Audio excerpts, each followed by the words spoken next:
you have been watching some of my recent videos I have done, I mentioned that my husband and I recently moved from our townhouse apartment into a full-sized home. We are renting our home, so we weren't able to buy it just because of how expensive everything is in our state in Washington.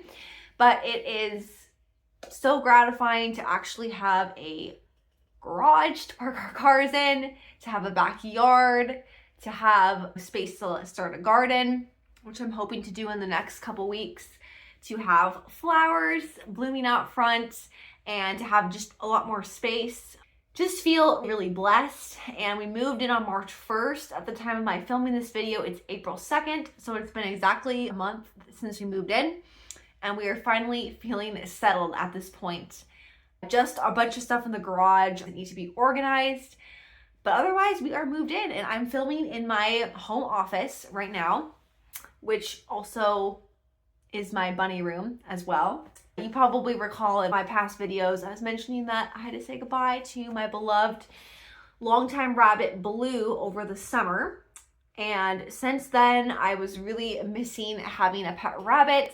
My favorite animals are dogs and rabbits, so just not having one around was sad, but the opportunity came to adopt a brother-sister pair of Holland Lops. And yeah, they're going to be living in my office with me. I'll go ahead and pop some clips of them running around from the day I got them, which was when they were 9 weeks old. Their names are Lassie and Benny, which are short for Scholastica and Benedict, which were a brother-sister pair of saints. Just videoing the bunnies. This is little Lassie, and over here is baby Benny. But enough about me and my life updates. I want to jump into today's video, which, as you can tell from the title, is a continuation of the series I've been doing on liturgical themes in the life of the church and how you as a Christian author or Christian creative can utilize these themes in your content creation and why that's important and helpful to do. So this is the month of April. At the time of my filming this, as I mentioned, it's April 2nd, which just so happens to be Good Friday. The day before, April 1st, was Holy Thursday, which is the beginning of the 3-day Triduum of the church, which are the most important and most holiest days of the entire year. The Triduum is actually one big liturgy that's really just sectioned off over 3 days. And the dates for this fluctuate year by year. As I mentioned in my last video in March when I did a liturgical video, Ash Wednesday can start anywhere from like early February to I think even early March. And I know that Easter can be as late as April 25th or April 26th. So this year it's at the beginning of the month. Holy Thursday, celebrating the institution of the Eucharist and of the priesthood and of the Last Supper, washing the disciples' feet, and then following Jesus into the Garden of Gethsemane where he begins his suffering.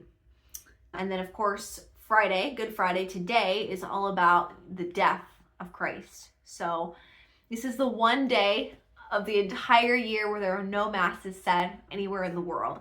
Tabernacles are empty, signifying that Christ has died. And then Saturday is the Easter Vigil, which I have gone to several years. I haven't gone recently. I'm not sure if I'll go this year. It's a beautiful mass. It's the mass where people that have been preparing to join the church to be baptized, to receive other sacraments, they are officially brought into the church at the Easter Vigil.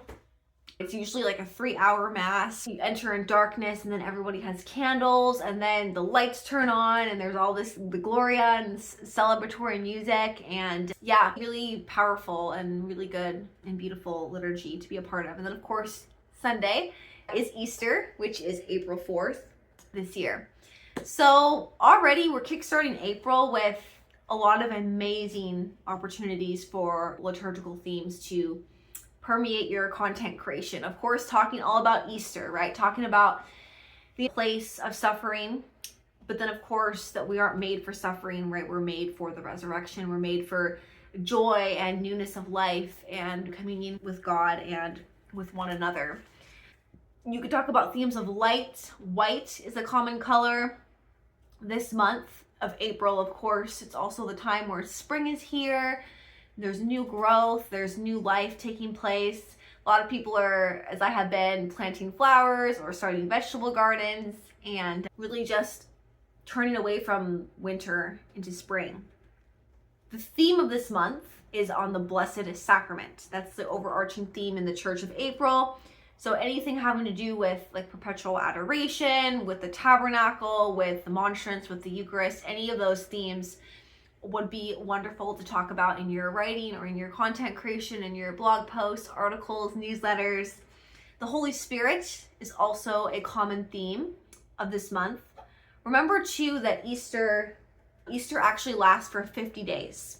So as a church, we celebrated Lent for 40 days. We get an extra 10 days of celebration in the 50-day Easter season. So just encouraging your audiences to recognize that Easter doesn't just end on Sunday, but it's the beginning of the celebration. I also want to go into some saint feast days that we have to look forward to this month. So I want to begin with April 4th. We celebrate Saint Isidore of Seville, who is actually the patron saint of the internet or technology. So if you ever have any issues with anything techie online, this is a good saint to ask for his intercession. Then on April 13th, we have Pope Martin I, his feast day. Also, a week after Easter, every year is Divine Mercy Sunday, which not everyone is familiar with Divine Mercy Sunday.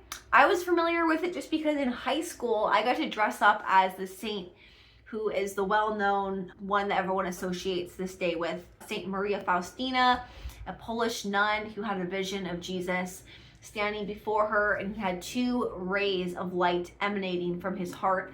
One was red, signifying the life-giving blood that he poured out for our salvation. The white ray signifying the water, new birth, rebirth, new life. And then there was a little words underneath that said, Jesus, I trust in you. So this is a beautiful image I'll put it up on the screen here so you can see. It's placed in prominent places in the church, and we're just, again, reminded of God's mercy during this month, especially on the Feast of Divine Mercy Sunday. Then we have Saint Bernadette's feast day, who we celebrate on April 16th. I got to learn a lot about her when I went to Lourdes, France. She was a young girl who had a vision of Jesus' Mother Mary. And since then, the site grotto that people from around the world journey to, and many have actually experienced, there's documented healings, physical, spiritual, emotional, and people still pilgrimage there today to that spot. We also have Saint George, the Dragon Slayer.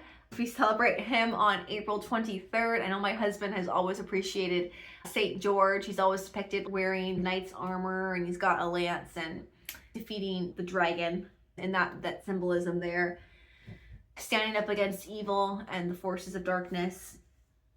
Saint Mark the Evangelist, we celebrate his feast day on April 25th.